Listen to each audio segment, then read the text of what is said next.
Hello, everyone, and welcome to ACSE celebration of Peer Review Week 2025. This year's theme of Peer Review Week, Rethinking Peer Review in the AI Era. And this invites us all to explore that how new technologies are reshaping the very foundation of scholarly evaluation. I'm Mariam Sayab, Director of Communication at Asian Council of Science Editors and co-chair of Peer Review Week 2025. And I'm delighted to be joined by Zeger Karssen today. Zeger has a rich background at the intersection of artificial intelligence, publishing, and research.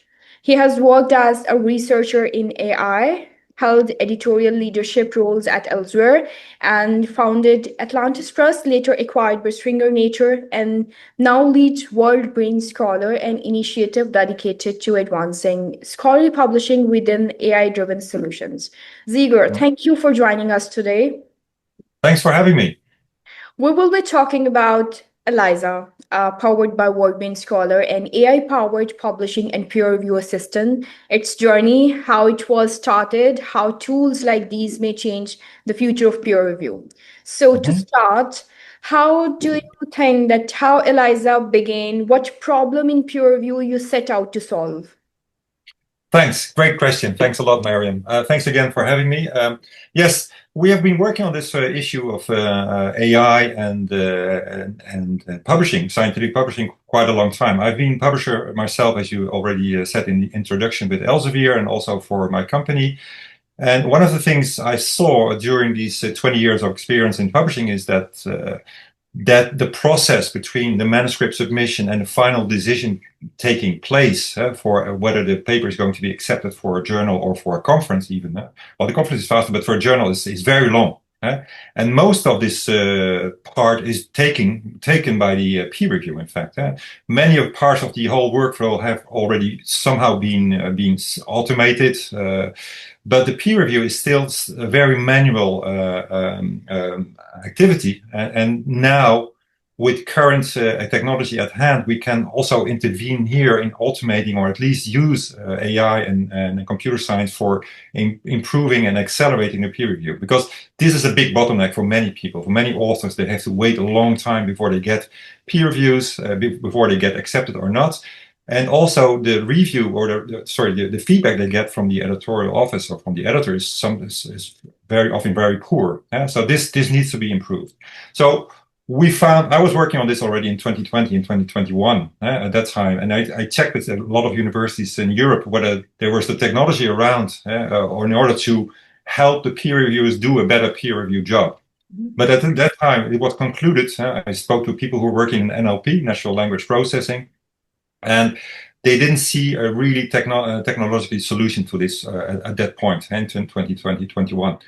But in 2022, and end of that year, the first LLM came out, ChatGPT, and this changed everything radically. So since then, we have LLM technology available, and this is exactly the type of technology which can help also the peer reviewer. So we founded our company right after that in 2022 already, early 2022, so it's 3 years ago now. And we started thinking about how we can use AI, which is also, we're working with AI researchers from the universities in the Netherlands, how we can use AI in order to improve this process, not only improving it, but also accelerating the process, so that authors get better services back from the publisher in terms of timing and also in terms of quality of the feedback. So ChatGPT and other LLMs developed since 2022, and we are using different LLMs now in order to help the peer reviewer write a better quality peer review report, and also to assist the peer reviewer throughout the process. Because we found also, when we were studying the peer review process with many different publishers, that the peer review is not standardized at all. Nowhere. There's even within the same publisher. I used to work for Elsevier myself. I saw it myself. Even within the same publisher, throughout the different journals, there are different peer reviews, different peer review processes, or different conditions to be accepted or not. So there's hardly any standardization, which is quite weird for a. We are talking about scientific publishing. We're talking about science, so something should be standardized, or at least accountable in the process, which is not the case in peer review. It's still a very opaque activity, So it also, this whole use of automating peer review through computer science also helped us to think a little bit more about how we could standardize a little bit the peer review so that people know what they can expect from a peer review, and they are not surprised why they are, for instance, rejected, because they know the conditions to be accepted. There's no still not a lot of clarity about what are the real conditions to be accepted as for many journals, in fact. So that's why we started to work on this. We started to develop our tool, Eliza, first of all for the publishers and for societies, but also we now have a version in place which can be used by individual scientists, scientists who want to write an article, for instance, and they want to first check on whether this article is scientifically valid enough.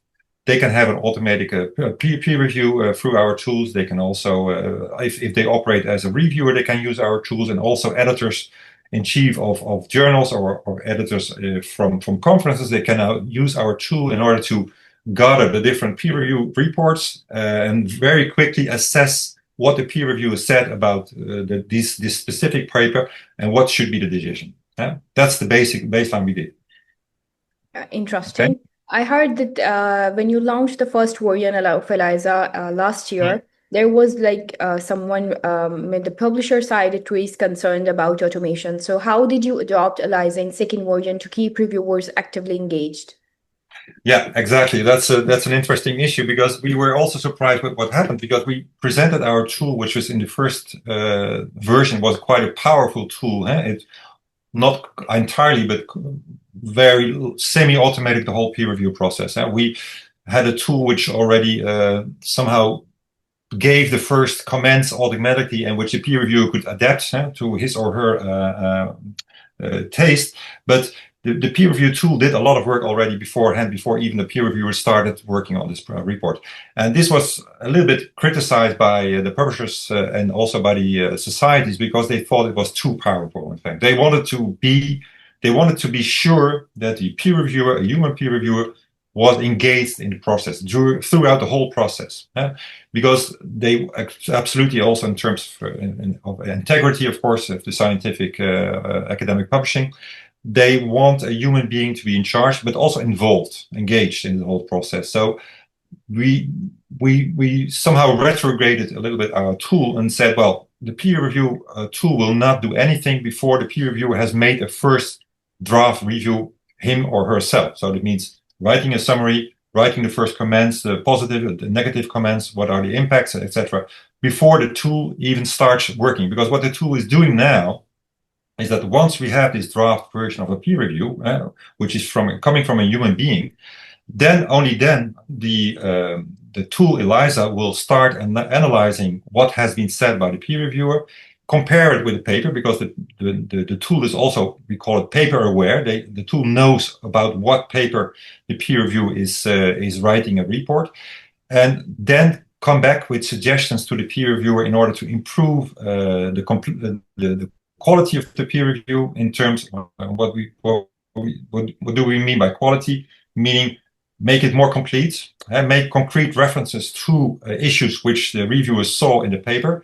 Also checking, for instance, all the references which are mentioned in the peer review, in order to make sure that there's no fake references or self-citations, sort of job which a peer review typically would not do, because it's taking a lot of time. And also in order to make the peer review also in a sort of constructive way, so that the peer review is not only negative and very blunt, that's sometimes happens, but it respects the author and comes back with feedback, which can be also through the editor fed back to the author right away, because it's constructive. It helps the author to improve his or her paper, and it's not going to blame him or her for anything. And there's no bias. It's really meant to be positive and constructive. It should also be sort of a learning tool, in fact, where the author learns through the peer review how to improve the paper. Exactly. Okay. For my part, I see that Eliza offers a lot of versions, lot of segments to help the whole editorial process, including reviewer support, editorial assistance, citation analysis, and journal matching. So which one of these has proven the most impactful in the real world use? I think, well, I think that's Well, if you take the chronological order of a typical process, we say you have a submission. The paper will then be checked by an editorial office whether the paper is in the scope within the scope of the journal. This is already a process which takes. This is already an activity which takes quite a lot of time. A lot of editorial offices, they have to read the paper or at least a summary of the paper and link it.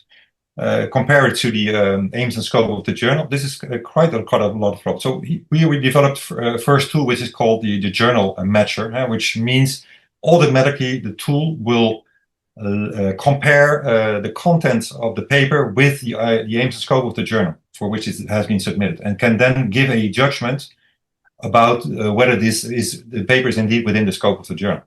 This is for authors. It's a very interesting tool because it will immediately give them feedback on that, and this sort of tool can also help them to find more compatible papers, compatible journals to their paper. So if the tool says that the paper should not be submitted for this journal because it's incompatible with it, it also suggests better journals where it could be submitted. So this is taking a lot of time away from the author, waiting for feedback from the editorial office, and also for the editorial office itself. It can be a very interesting tool because it can also help if the paper is out of scope. It can also help to redirect the paper to another journal within the same publishing company, for instance, or within the same society.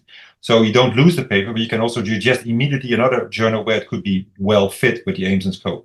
So that's one thing which is gaining a lot of time, in fact. But the real impact, in our view, is really about the peer review itself. That's also where the peer review, this tool Eliza was developed for. It's really about helping peer reviewers doing a difficult task in terms of it's already intellectually a difficult task. You have to gather a lot of information to give yourself, to make an opinion about what you think about the paper.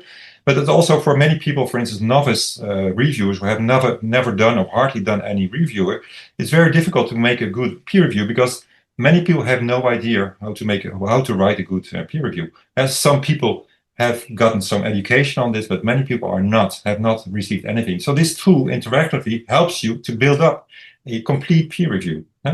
Exactly. So in that sense, it's also for novice and for people coming from other countries, because the tool also, because it's an LLM, it also easily goes over the barrier of language. It helps you if you want to write, for instance, your review in your own language. It could be Chinese, could be Indian, or it could be any Indonesian.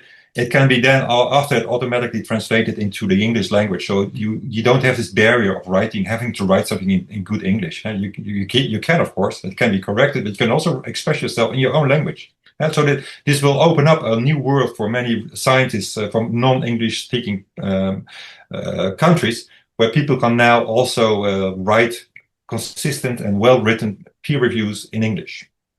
Exactly. So with so many options of Eliza, what would you say as the top benefits of Eliza for each category, like for reviewers, for editors, and for authors?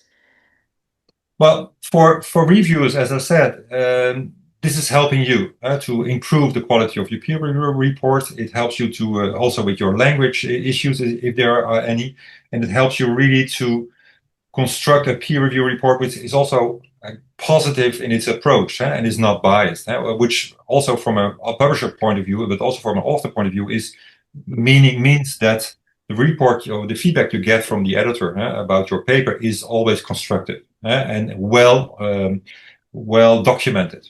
This is important for authors because otherwise it will be very difficult to improve the quality of your paper if you want to submit it for next time, for instance. And the other side, for the editor who's making decisions, is also speeding up a lot the process. If you are an editor of a big journal, or if you're editor of a conference proceedings, you receive many papers. And also many peer review reports, because every paper has 2 or 3 peer review reports. You have to digest all this, and this tool is helping you to digest it very quickly. And also always in a very informed way. Everything the tool tells you about the reviews, because it summarizes automatically. You can always check it yourself very easily throughout the tool where this is based on. Everything is sourced. So if we make a summary of the peer reviews, of the different peer reviews, so the editor can see immediately what the different reviewers thought about the paper, you can always go back to the peer review report individually and check everything has been generated by the tool. So this makes life for an editor much easier, and they can then easily insert different remarks coming from the tool into the decision letter. So it's also improving the speeding up the process, but also improving the quality of feedback coming from the editor to the author. So this is a big impact in the current journal editing world, because many authors have no clue why their paper was rejected, are surprised, and don't know what to do in order to improve it. Exactly. So, moving forward, you have launched the second version of Eliza for individual scientists. So, how do you see this changing the everyday research and reviewer practice, especially for the early career researchers? Well, for early career researchers, this could be an interesting tool. We think, for instance, first of all, the automatic peer reviewer, which you can easily upload your own paper in the first version. For instance, if you once you have written a first version of your paper, you can load it up to our tool, which is free for the first 3 or 4 times when you use it.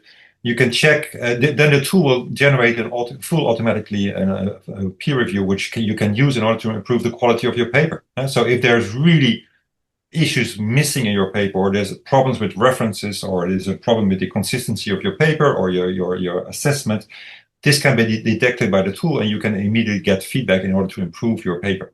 So for novice, new scientists, younger scientists, it could be very interesting. But also, if these scientists are willing to review a paper, because as you may know, finding reviewers is a very difficult task for many publishers.